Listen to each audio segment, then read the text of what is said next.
Seiko is no stranger to precision sports timing instruments. In the early 60s, they had a 1/100th of a second stopwatch that was used in the Tokyo Olympics. But this thing is not something you see every day. 4 subdials? What are we calling this? A quad compax?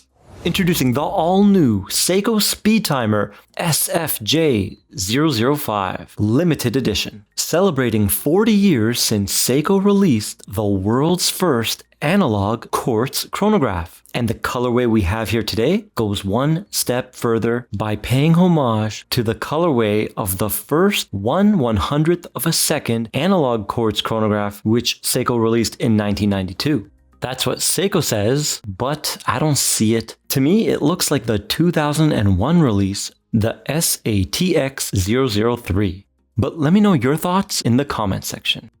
And this all-new model is a 1/100th of a second chronograph with Seiko's brand new in-house 8A50 caliber. It's a 60-minute solar and it's accurate to plus minus 15 seconds a month. It has 2 modes, and when you push the mode button, you can see all the hands are pointing straight up. The main dial becomes your 60-minute subdial, and the hour hand will remain hidden behind that minute hand the entire time. And I think that's very cool. At the top, we do have a 60-second timer, and the 2 smaller subdials on the sides are for 1/10th of a second and 1/100th of a second. And during my time with this thing, I was surprised how easy it is to read. The legibility is great. The battery can last up to 6 months on a single charge without any light, and has a feature that tells you when the battery is low. All the small subdials, the 3 at the top,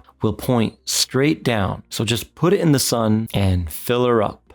At 4 o'clock, we have a small yet grippy 4.8mm push-pull crown. And to set the time, you just pull it out and turn. It moves very slowly by 1-minute intervals, but if you spin fast, it will do 10-minute jumps. The pushers are a little bit bigger at 5.2mm, and we got 3 of them plus a crown. But don't worry, being a Pro Specs, it still has 100 meters of water resistance, and Seiko says you can swim with this. The case is completely brushed with aggressive tapers towards the bracelet and downwards towards the wrist. We have a high polished bezel, which looks to be anthracite and DLC coated. Now the size. I got 42mm in diameter, secret measurement 35.5mm. And we have a thickness of 12.9, including that single domed sapphire crystal with anti-reflective coating on the underside. There are no drilled lugs and a lug to lug of 48.1. Earlier I mentioned that the lugs have a strong taper inwards. That results in a smaller end link. We got 20mm tapering down to 18.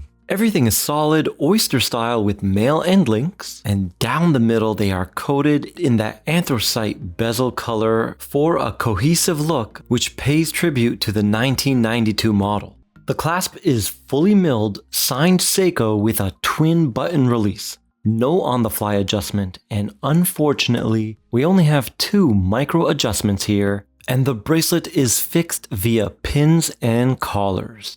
Now that dial has beautiful vertical brushing, and Seiko is calling it charcoal gray. It doesn't really look like that to me, maybe like a dark taupe color. Either way, it works well with the high polished gold bezels around each of those subdials. The subdial markings are done in white, creating excellent legibility against those orange hands. So when you're timing and that beautiful brushed hour hand hides behind the orange minute hand, all 4 hands are bright, vivid orange and legible. I do think they could have gone without the faux patina on the hour markers to create a more cohesive look with the other subdials. And I don't know why this watch doesn't have a running seconds. I find that strange. In the timekeeping mode, why can't the top 60-second subdial be ticking away? That would just make the watch more alive in my opinion. Doesn't that sound reasonable? Now let's do the loom. The loom is only on the bottom subdial with the hour markers, which makes sense. It lets you read the time in that beautiful blue Seiko Lumabrite. you're not going to be timing any sporting events in the dark.